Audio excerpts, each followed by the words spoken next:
हाँ जी, मराठवाड़ा, ये जो छोटी सी एक फिल्म है, प्रोजेक्ट मराठवाड़ा, ये हमारे जो किसान भाई हत्या कर रहे हैं उनके जीवन के बारे में है।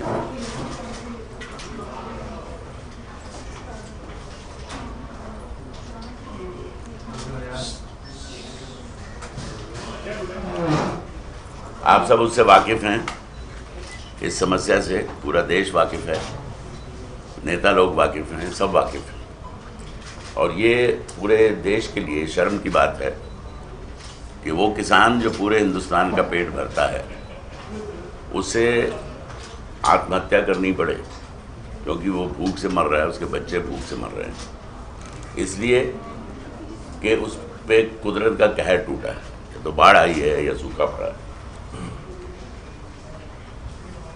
जब मैं कॉलेज में था तो हमारे देश में, मैं बात कर रहा हूँ सन 65-66, उसके पहले, तो हमें अमेरिका से अनाज दिया जाता था एक भिक्षा के तौर पर, जिसका नाम था PL 480। लाल रंग की गेहूँ होती थी वो, जो वो अपने जानवरों को खिलाते थे। लेकिन वो बेचारे जो दे सकते थे, हम उनके शुक्रगुजार हैं कि उन्होंने हमें कम से कम हमारा पेट तो भरा। लेकिन आज हिंदुस्तान में हमारे पास ज़रूरत से ज़्यादा खाद्य सामग्री है। वो सिर्फ हम अपना ही पेट नहीं भर सकते, बल्कि उसको एक्सपोर्ट भी कर सकते हैं, और किसी दूसरे मुल्क में कोई क्लैमिटी आई हो तो वहाँ भी भिजवा सकते हैं। लेकिन एक दोष अभी भी है, वो है हमारी वितरण प्रणाली। वो बहुत, उसका कोई उसकी कोई प्लानिंग ही नहीं। वो किसान जो एक चीज़ उगा के उसको 1 किलो के समझो 7 रुपये मिले या 8 रुपये मिले, वो सब्जी या वो चीज़ शहर में जाके 10 गुना हो जाती है। तो जो आदमी इतनी मेहनत करता है उसको इतना कम पैसा, ये बड़े सोचने की बात है कि भाई, अब जैसे गुजरात में डॉक्टर कुरियन केरला के थे, केरला यहाँ से बहुत दूर है, ऐसे घूमते घूमते आए, गुजरात के किसानों की हालत देखी कि वो दूध जो है उनको बेचने के लिए उनको सही दाम भी नहीं मिलते थे, और किसान ने 10 भैंसें रखी हैं, वही उसकी जीविका है। वो दूध लेके जाता था व्यापारी के पास, और व्यापारी कहेगा यार मेरे पास तो दूध बहुत पड़ा है, वो ख़राब हो जाएगा, मैं क्या करूँगा इतने दूध का। तो कहता था मैं भी क्या करूँगा, चलो कम भाव दे देना आप। तो वो कम भाव करवा के दूध, हालांकि उसको ज़रूरत है दूध, फिर भी, तो इस तरह से लूट मची थी। तो डॉक्टर कुरियन ने कोऑपरेटिव बनाई, जिसको हम कहते हैं वाइट रेवोल्यूशन। तो आज हर किसान को दूध कहीं ले जाना नहीं पड़ता, वैन आती है, वो दूध ले जाती है और किसान को पैसे मिल जाते हैं। तो इसी तरह से हमारे जो किसान फसल उगाते हैं, कहीं पे एक चीज़ की फसल बहुत ज़्यादा हो जाती है। कुछ साल पहले पंजाब में आलू बहुत हो गया था, इतना आलू हो गया था कि वो मार्केट में 1 रुपये किलो या 50 पैसे किलो ऐसे बिकने लगा। तो किसानों ने प्रोटेस्ट किया, कुछ नहीं हुआ, फिर तंग आके उन्होंने ट्रक के ट्रक कैसे प्रोटेस्ट सड़क पे फेंक दिए। तो हम क्यों इस चीज़ के बारे में नहीं सोचते कि एक प्रांत में आलू इतना ज़्यादा हुआ है और दूसरे प्रांत में वो 20 रुपये और 30 रुपये किलो मिल रहा है। तो इस पे, इसके डिस्ट्रीब्यूशन के लिए हम क्यों नहीं सोच सकते कि पंजाब के किसान को उसकी जायज़ कीमत मिले, और जहाँ महंगा है वहाँ सस्ता आलू लोगों को मिले। देश तो एक ही है ना, चाहे ये पंजाब है, उड़ीसा है, जो भी है, एक ही देश है ना। तो जो इस देश की पैदावार होती है उसको इस तरह से उसका डिस्ट्रीब्यूशन सिस्टम बनाया जाए। मैं वैज्ञानिक नहीं हूँ, ये सोचना वैज्ञानिकों का काम है, ऑर्गेनाइजर्स का काम है कि इसको कैसे हम लागू करें। ट्रांसपोर्ट है या जो भी है उसके क्या खर्चे हैं, लेकिन ये है कि ये मुझे ऐसा लगता है कि ये संभव है और इसको करना चाहिए। लेकिन सर जहाँ सब्सिडीज की बात आती है, बिजली की बात आती है, पानी की बात आती है, तो उस पर आप क्या कमेंट करना चाहेंगे? क्योंकि बिजली 4 से 5 घंटे भी वहाँ पहुँच नहीं पाती है जहाँ किसान काम। देखो, हम बेसिकली तो बात करने आए हैं इस फिल्म की और किसानों की समस्याओं। किसान, जैसे मैंने आपसे कहा कि आज अगर हमारे पास ज़रूरत से ज़्यादा खाद्य सामग्री है तो वो 2 वजहों से हम क्यों छुट रहे हैं कि भाई सरकार कुछ नहीं करती। सरकार की जो पॉलिसीज़ हैं उसकी वजह से भी और किसान की मेहनत से भी आज हम संपन्न हैं। तो सर ये जो तो 2 शख्स जो हैं हमारे समाज के वो बहुत महत्वपूर्ण हैं, किसान और जवान। हम सब लोग अपनी अपनी तरह से योगदान देते हैं, चाहे हम मीडिया में हों, इलेक्ट्रॉनिक मीडिया हो, प्रिंट मीडिया हो, डॉक्टर हो, इंजीनियर हो, साइंटिस्ट हो, अध्यापक हो, मजदूर हो, हम सब कंट्रीब्यूट करते हैं अपने देश की प्रगति में। परिस्थितियों से लड़ते हैं, लेकिन ये 2 लोग जो हैं ये परिस्थितियों से लड़ने के अलावा कुदरत से भी लड़ते हैं। एक किसान है और एक जवान है। जवान जो -40 डिग्री में बंदूक लेके खड़ा है हमारी रक्षा के लिए, और किसान जो कड़कती हुई सर्दी में, पंजाब की सर्दी में रजाई से निकलने का मन नहीं करता है, 4 बजे उठ के वो अपने खेत में पानी देने जाता है। कड़कती धूप में दोपहर को अपनी फसल की रक्षा के लिए कि जानवर ना घुस जाए या पक्षी ना खराब करें उसको, या पानी देना है, कड़कती धूप में वो खेतों में काम करते हैं। और फिर कुदरत का कहर पड़ता है कि बाढ़ आ गई, सूखा आ गया, और हम वो नारा भूल ही गए जो लाल बहादुर शास्त्री जी ने दिया था, जय जवान जय किसान। ये तो हमेशा के लिए हमारे दिलों में रहना चाहिए था। हमें पता है, मेरी जनरेशन को पता है, लेकिन अभी की जनरेशन, जो मेरे बाद की जनरेशन है, उनको ये नारे का कुछ पता नहीं है। और उन्होंने एक बार चावल की कमी हो गई थी देश में। उन्होंने बड़ा एक सिंपल तरीका निकाला, पूरे देश के लोगों को अपील की कि भैया एक दिन के लिए जो चावल खाते हैं वो चावल ना खाएं। तो उससे इतना बड़ा फर्क पड़ा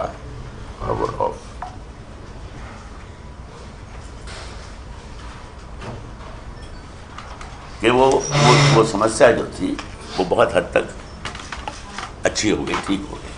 प्रोजेक्ट मराठवाड़ा में जो आपकी परेशानियां बता रहे हैं उसका समाधान देखिए, की कोशिश है या मैं आपको बताता हूँ। इसमें सबसे बड़ी समस्या जो दिखाई गई है वो है आत्महत्या के अलावा जब सरकार मुआवजा अनाउंस करती है। इसमें जो किसान है उसके बेटे ने आत्महत्या की और उनको मुआवजा सरकार ने अनाउंस किया। अब ये गरीब किसान मुआवजा लेने के लिए शहर में जाता है, दफ्तर घूमता है, कोई इधर भेज देता है, कोई उधर भेज देता है।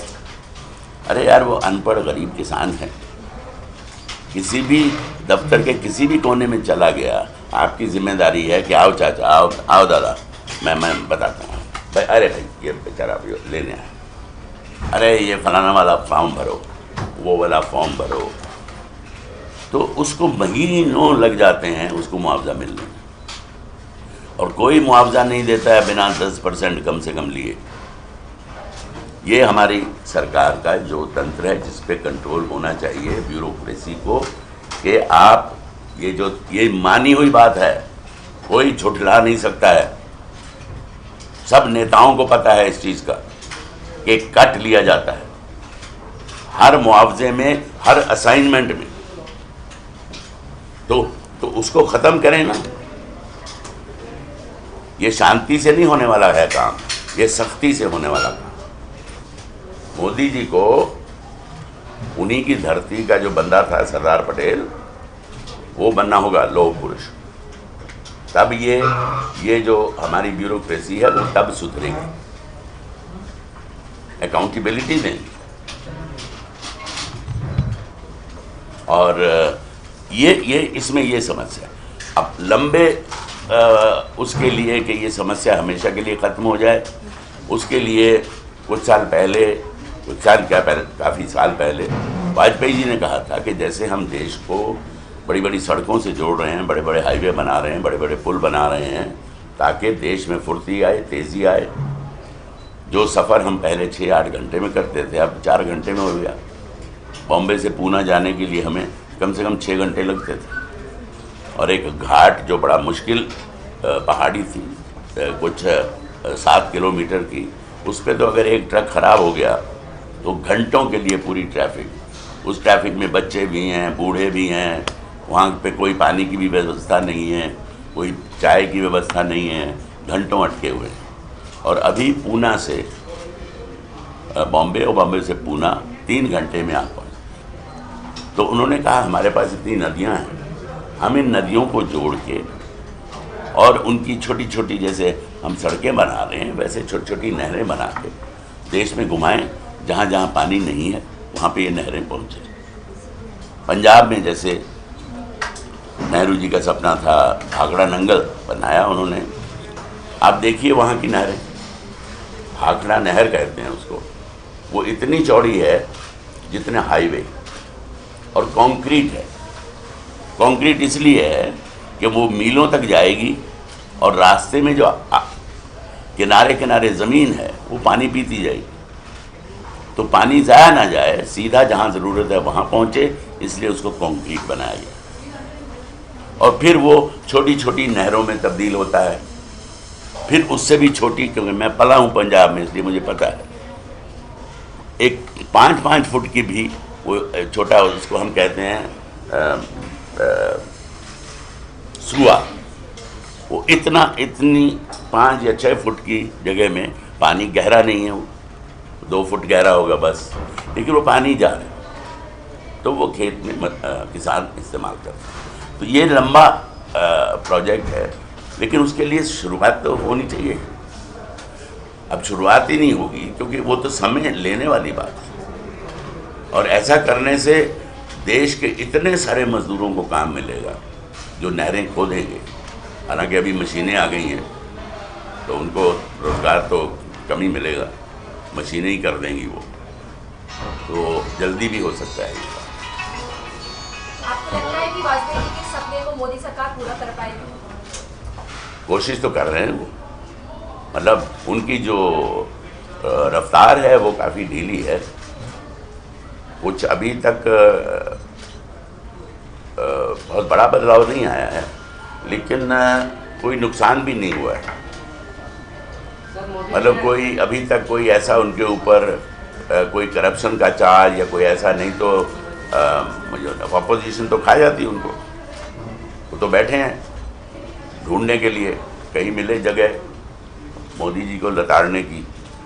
लेकिन मोदी जी से मेरी गुजारिश है कि इसमें और तेज़ी लानी होगी, और तभी गरीब आदमी, जो आम आदमी है, उनका साथ देगा। और आम आदमी को सबसे ज़्यादा तकलीफ़ होती है, जैसे मैडम ने कहा कि भाई बिजली, पानी, महंगाई, ये जो बेसिक चीज़ें हैं, ट्रेन्स में सफ़र करने के लिए टिकट महीनों पहले आपको बुक करना पड़ता है टिकट। तो ये जो छोटी छोटी लोगों की ज़रूरतें हैं, इनकी तरफ ध्यान दें, ताकि आम आदमी का जो जीवन है वो थोड़ा उसे राहत मिले और आसान हो। सर, काफ़ी लंबे समय के बाद ऐसी फिल्म आ रही है जो किसानों पे आधारित है, किसानों की समस्याओं को उठाती है, और काफ़ी लंबा दौर रहा, बीच में लोग भूल चुके थे फिल्मों में, खास कर किसानों को। नहीं, वो तो देखो, पहले क्या था, गांव की पृष्ठभूमि पे भी फिल्में बनती थी। अब तो हमारी जितनी फिल्में हैं वो शहरी पृष्ठभूमि पे ही बनती, शहरों की। कोई बहुत सारी तो फिल्में ऐसे हैं उनकी कोई समस्या ही नहीं है, वो सिर्फ मनोरंजन के लिए हैं। चलो ठीक है, मनोरंजन भी ज़रूरी है जीवन के लिए, लेकिन दूसरी फिल्में फैशन है या पेज 3 है, हीरोइन हाँ मतलब ये जो भी है, वीरापन। अरे वीरापन से हमको क्या लेना देना है भैया? हमें मालूम है साला डाकू था, मर गया, हम क्या सीखेंगे उससे? यही ना कि डाकू मत बनो, ये तो हमारे माँ बाप ने पहले ही कह दिया, तो उस पर फिल्म बनाने की ज़रूरत क्या है? सर मोदी जी ने अभी 2 साल पूरे होने पर अपनी सरकार के अभी दावे किए हैं कि सरकार पूरी तरह से किसानों के लिए कार्य कर रही है, और उन्होंने भूमि जैसे सॉइल की उन्होंने कहा कि सॉइल टेस्ट नहीं, उन्होंने किसान चैनल भी खोला है। तो सॉइल टेस्ट कर रहे हैं तो उससे किसानों को लाभ होगा आने वाले समय में। फसलों के बीमा के लिए उन्होंने योजना बनाई है, जिससे किसानों को फसल उगाने से पहले ही उनका बीमा कराकर उसको। मैं भी यही सुझाव देता हूँ। हाँ जी, हाँ, मैं कम से कम 2 साल से ये चिल्ला रहा हूँ कि उनको, जो छोटे किसान हैं, उनकी फसल को इंश्योर करो और उससे पैसा मत लो, और उसका सर्वे करवाओ कि उसकी जो 3 एकड़ ज़मीन है वो क्या उगाएगा, उससे पूछो, आलू उगाएगा, टमाटर उगाएगा, और उसका मार्केट से पता करो सर्वे करके कि वो इसको कितना पैसा मिलेगा। पता चला जी उसको 2.5 लाख मिलेगा, तो 2.5 लाख का आपने बीमा करवा दिया उसका। अगर फसल अच्छी हो गई तो बीमे के पैसे वो किसान देगा आपको, सरकार को, और अगर बाढ़ आ गई, सूखा पड़ गया, तो सरकार 2.5 लाख देगी उसको। Fair enough. तो आपको लगता है सर मोदी सरकार आपके जो ये फिल्म का जो प्रयास है उसमें कार्यरत है? पता नहीं, ये लोग देखते नहीं हैं ये फिल्में, उनको देखनी चाहिए, क्योंकि ये जो भी इस तरह की फिल्में बनाते हैं वो बहुत रिसर्च करके बनाते हैं, सरकारी लोगों से ज़्यादा रिसर्च करते हैं। सरकार वहीं तक जाती है जहाँ तक जीत जाती है, और ये जो पैदल रास्ता है आगे, ये जो फिल्म बनाने वाले हैं, स्क्रिप्ट लिखते हैं, वो उससे भी आगे जाते हैं। सर आप मोदी जी से उम्मीद रखते हैं तो क्या आपने इस फिल्म को देखने अभी तो देखिए हमारे पास तो कोई चॉइस है नहीं, सिवाय मोदी जी की गोदी में बैठने के, और हमें किसी की गोदी नज़र नहीं आ रही है। बाकी गोदियां हमने देख ली।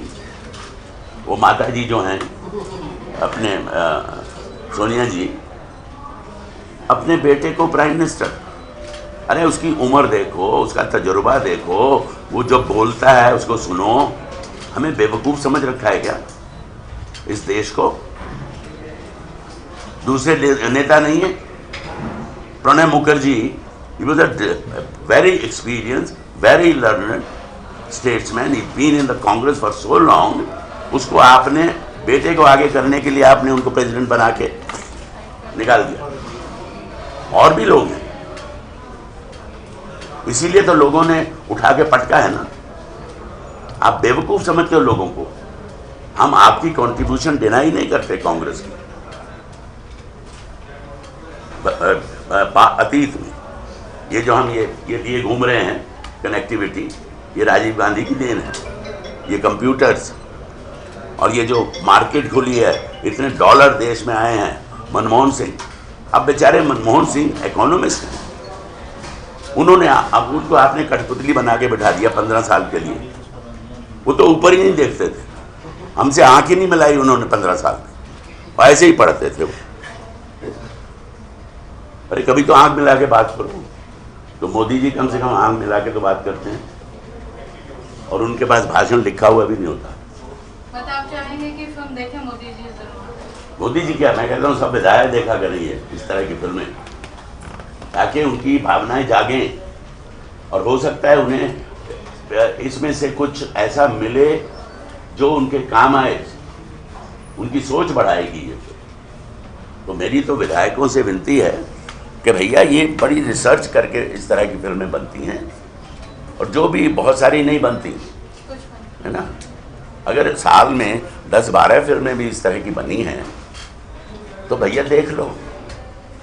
ऐसा तो नहीं है कि आप 24 घंटे काम करते रहते हो। फिल्म फेस्टिवल रख लो एक साल में सब विधायकों के लिए, राज्य सरकार भी रखे, राज्य सरकारें और सेंटर भी रखे। पॉपकॉर्न खाओ इंटरवल में, आप बढ़िया कॉफ़ी पियो और फिल्म देखो। सर बहुत कम लोग ये जानते हैं कि हमारी इकोनॉमी जो है कृषि और सिर्फ जो सर्विसेज है इस पे डिपेंड करती है, ना कि इंडस्ट्री। तो फिर सरकार आपके हिसाब से 60 सालों में अब तक कृषि पर इतना जोर क्यों नहीं दे पाई? अरे कृषि पे जोर नहीं दिया तो कैसे हमारे इतने इतने तोंद लिए हम सब घूम रहे हैं यार, हैं? मैं तो कह चुका हूँ ना, हमारे पास सरप्लस खाना है, सरप्लस।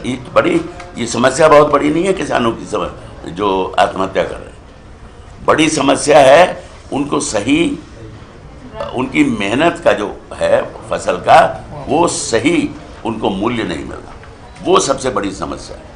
अरे यार, साल में अगर 15 किसानों ने आत्महत्या की है तो ये तो शर्म की बात है ना कि इतना बड़ा मुल्क 15 किसानों को बचा नहीं सका भूख से, और ये मोदी जी नहीं देख सकते। अरे आपका नीचे से नीचे जा रहा है ना, गांव का सरपंच है, सरपंच को नहीं पता होना चाहिए कि किस किसान की हालत इतनी खराब है, उसको ये आवाज़ ऊपर पहुंचानी चाहिए, यही काम है उसका।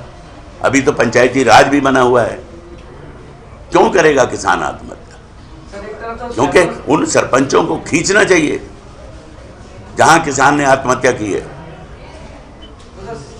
शहरों में तो बड़ी महंगी बिकती है, उसके मुकाबले किसानों को दाम नहीं मिलता, वो वाला चैनल जो है मेरे ख्याल से आप चाहते हैं कि वही तो मैंने कहा ना कि ये जो वितरण प्रणाली है उसको, उसकी तरफ बहुत तवज्जो देनी पड़ेगी ताकि हमारा किसान भी संपन्न हो, वो भी हमारे आपकी तरह अपने बच्चों को अच्छे स्कूल में भेज सके।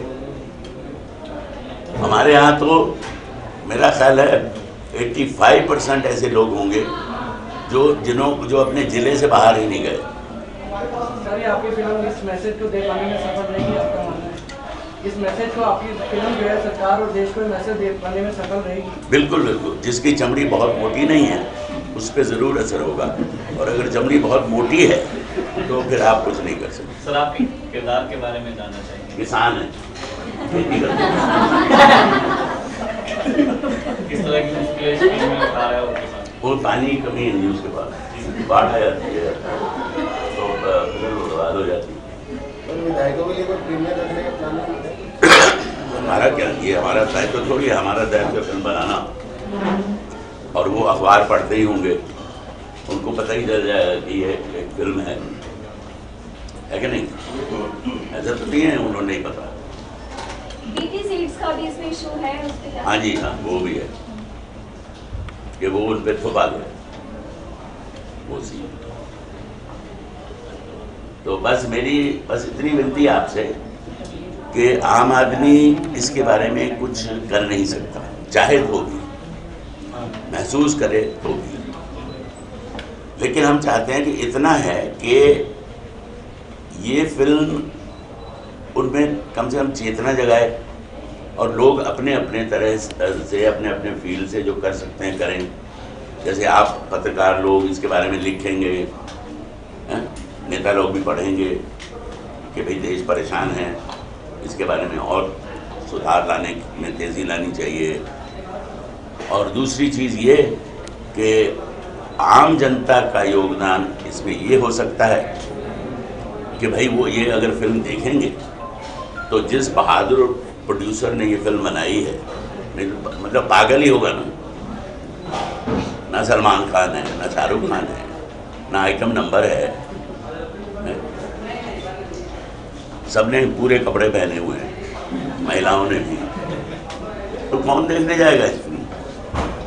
लेकिन उसने महसूस किया इस समस्या को और उसने अपना पैसा लगाया इसमें। तो मैं बस इतनी विनती है लोगों से कि भैया उसको बहुत अमीर बेशक मत बनाओ, कम से कम उसने जो खर्चा किया है वो उसका वापस आ जाएगा, तो अगली फिर कोई ऐसी फिल्म बनाएगा जो हमारी सामाजिक समस्या से जुड़ी हो। तो इस प्रोड्यूसर को मरने मत दो, नहीं तो हमारी खैर दुकान तो दूसरी भी चल रही है ना, कमर्शियल वाली, तो वरना वो बेचारे का दिल टूटेगा और वो अगली फिल्म नहीं बना पाएगा। हम आपसे ये अपेक्षा रखते बस। Okay, cut. भाई देखो क्या है, बहुत जगह जाना है। जी नहीं।